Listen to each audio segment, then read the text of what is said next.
السلام علیکم ناظرین، پاکستان سپر لیگ میں پشاور زلمی کے لیگ اسپنر عارف یعقوب کے ایک اوورز نے بازی پلٹ دی۔ ناظرین، اسلام آباد یونائیٹڈ جیتا ہوا میچ ہار گئی۔ اعظم خان، کولن مدرو کی نصف سینچریاں بھی رائگاں چلی گئی۔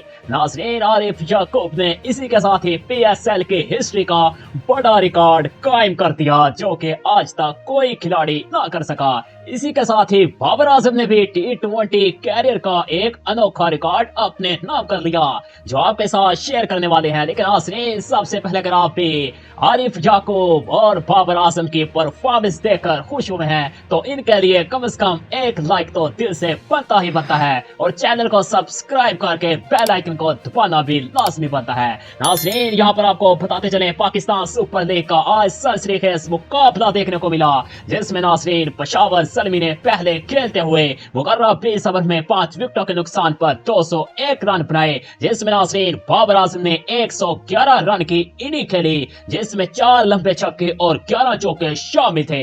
جبکہ ناظرین اگر بات کی جائے اسلام آباد یونائیٹڈ کی تو ناظرین اکرام، اسلام آباد یونائیٹڈ کی پوری ٹیم 193 اسکور پر 9 کھلاڑی آؤٹ پر ہار گئی۔ اس طرح ناظرین اگر بات کی جائے پاکستان کے سابق کپتان اور پشاور زلمی کے کپتان بابر اعظم نے 59 گیندوں پر اپنے پی ایس ایل کیریئر کی دوسری جبکہ ٹی20 کرکٹ کی 11ویں سینچری مکمل کر کے بڑا ریکارڈ قائم کر دیا۔ جبکہ ناظرین عارف یعقوب نے بھی پاکستان کی ہسٹری کا بڑا ریکارڈ ایک اوور میں 4 کھلاڑیوں کو آؤٹ اور پشاور زلمی کی جانب سے ایک میچ میں 5 وکٹیں حاصل کر کے پی ایس ایل کی تاریخ کا بڑا ریکارڈ اپنے نام کر لیا۔